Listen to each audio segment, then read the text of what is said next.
ನಿನ್ ಮನಸ್ಸಲ್ಲಿ ಏನಿದೆ ಅಂತ ನನಗೆ ಚೆನ್ನಾಗಿ ಅರ್ಥ ಆಯ್ತು. ಇಷ್ಟು ದಿವಸ ನಾನು ಮುಚ್ಚಿಟ್ಟಿದ್ ಗುಟ್ನ ಇವತ್ತು ನಾನು ನಿನ್ಗೆ ಹೇಳ್ತಾ ಇದ್ದೀನಿ. ನಾನೊಬ್ಬ ಅನಾಥ. ನನ್ನ ಹೆತ್ತವ್ರು ಯಾರು ಅಂತ ನನಗೆ ಗೊತ್ತಿಲ್ಲದಿರೋ ನತದೃಷ್ಟ. ಆದ್ರೆ ಮನುಷ್ಯ ಹುಟ್ಟಿದ್ಮೇಲೆ ಬದುಕಲೇಬೇಕಲ್ಲ, ಅದಕ್ಕೆಲ್ಲ ರೀತಿ ಪ್ರಯತ್ನ ನಾನು ಮಾಡಿದೆ. ಆದ್ರೆ ಏನು ಪ್ರಯೋಜನ ಆಗ್ಲಿಲ್ಲ. ಕೊನೆಗೆ ಎಲ್ರಾಗ ನಾನು ಆ ದೇವ್ರು ನಂಬಿದೆ. ಆದ್ರೆ ಅವನು ನಾನು ಕಲ್ಲಾಗಿದ್ದೀನಿ ಅಂತ ತೋರಿಸ್ಕೊಟ್ಬಿಟ್ಟ. ನಿಜವಾಗ ನನ್ ಹೊಟ್ಟೆ ಹಸಿತಾ ಇದ್ರೆ ತಾನು ಪೃಷ್ಠಾನ ನೈವೇದ್ಯ ಮಾಡಿಸ್ಕೊತಾ ಇದ್ದ. ಮೈ ಮೇಲೆ ಬಟ್ಟೆ ಇಲ್ಲದೆ ನನ್ನ ನಾಯಿ ಹಾಕಿ ತಿರುಗು ಹಾಗೆ ಮಾಡಿ ತಾನು ಜರಿ ಪೀತಾಂಬರ ಉಟ್ಕೋತಾ ಇದ್ದ. ಬಾಯಾರಿ ಬೆಂಡಾಗಿದ್ದ ನನ್ನ ನೋಡ್ದೆ ತಾನು ಪಂಚಾಮೃತ ಅಭಿಷೇಕನೇ ಮಾಡಿಸ್ಕೊತಾ ಇದ್ದ. ಇಂಥವ್ರು ಹೇಗಾಗ್ತಾನೆ ದೇವ್ರು. ಅದಕ್ಕೆ ಆ ದೇವ್ರ ಮೇಲೆ ಕೋಪ ಬಂತು. ಕೊನೆಗೆ ಆ ದೇವ್ರನ್ನೇ ನಾನು ಕದಿಯೋಕ್ ಶುರು ಮಾಡಿದೆ. ಜಯ ನನಗೆ ಸಿಗ್ತಾ ಇತ್ತು. ಅದೇ ರೀತಿ ಈ ದೇವ್ರನ್ನು ಕದ್ದೆ ಶಾರದಾ. ನಾನು ಹುಟ್ಟಿನಿಂದ ಕಳ್ಳ ಅಲ್ಲ ಶಾರದಾ. ದೇವರು ಉಣಿಸ್ಕೊಂಡವನು ವಿಗ್ರಹದಲ್ಲೋ ಗುಡಿನಲ್ಲೋ ಇಲ್ಲ. ನಂಬುದವರ ಆತ್ಮದಲ್ಲಿದ್ದಾನೆ ಅಂತ ನೀನ್ ನೋಡಿದ್ಮೇಲೆ ನನಗೆ ಗೊತ್ತಾಯ್ತು. ನಿನ್ನ ನಂಬಿಸಕ್ಕೋಸ್ಕರ ಸುಳ್ಳು ಭಕ್ತಿ ತೋರಿಸಿ ಪ್ರತಿದಿನ ರಾಮನ ದರ್ಶನಕ್ಕೆ ಬರ್ತಾ ಇದ್ದಿದ್ರಿಂದ ನನಗೆ ಗೊತ್ತಿಲ್ಲದೇನೆ ನಿಜವಾದ ಭಕ್ತಿ ನನ್ನಲ್ಲಿ ಹುಡ್ತು. ನಾಸ್ತಿಕನಾಗಿದ್ದ ನಾನು ನಿನ್ನಿಂದ ಒಳ್ಳೆ ಮನುಷ್ಯನಾಗೋದಕ್ಕೆ ಆಸೆ ಪಟ್ಟೆ, ಪ್ರಯತ್ನ ಪಟ್ಟೆ.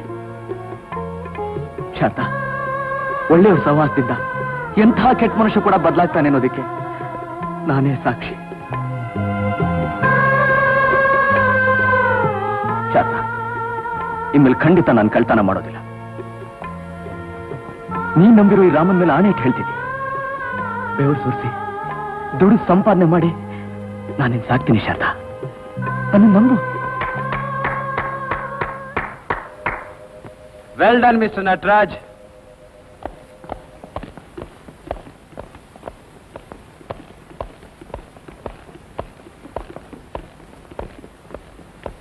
ನಿನ್ನ ಬರೀ ಕಳ್ಳ ಅಂತ ತಿಳ್ಕೊಂಡಿದ್ದೆ, ಆದ್ರೆ ಚೆನ್ನಾಗಿ ನಾಟಕ ಆಡೋದು ಕಲ್ತಿದ್ಯಾ.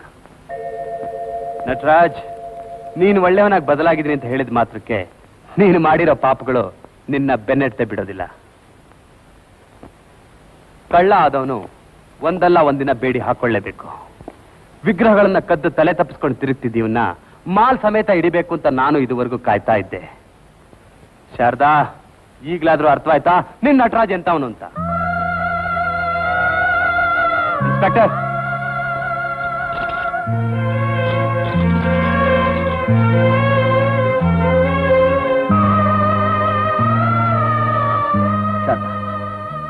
ನಾನು ಆ ದೇವರಿಗೆ ದ್ರೋಹ ಮಾಡಿದೆ ನಿಜ. ಆದ್ರೆ ಖಂಡಿತ ನಾನು ನಿಮಗೆ ದ್ರೋಹ ಮಾಡಿಲ್ಲ. ನನ್ನ ಆತ್ಮಸಾಕ್ಷಿಯಾಗಿ ನಾನು ನಿಮ್ಗೆ ಪ್ರೀತಿಸ್ತಾ ಇಲ್ಲ. ಒಂದು ಸಲ ನೀನು ನನಗೆ ಕ್ಷಮಿದ್ದೀನಿ ಅಂತ ಹೇಳಿದ್ರೆ ನಾನು ಯಾವ ಶಿಕ್ಷೆ ಬೇಕಾದ್ರೂ ಅನುಭವಿಸೋ ಸಿದ್ಧವಾಗಿದ್ದೀನಿ. ಶಾರದಾ, ಒಂದು ಸಲ ಕ್ಷಮಿಸಿದ್ದೀನಿ ಅಂತ ಹೇಳು ಶಾರದಾ. ಶಾರದಾ, ಶಾರದಾ, ಒಂದು ಸಲ ಕ್ಷಮಿಸಿದ್ದೀನಿ ಅಂತ ಹೇಳು ಶಾರದಾ. ಪ್ಲೀಸ್ ಶಾರದಾ.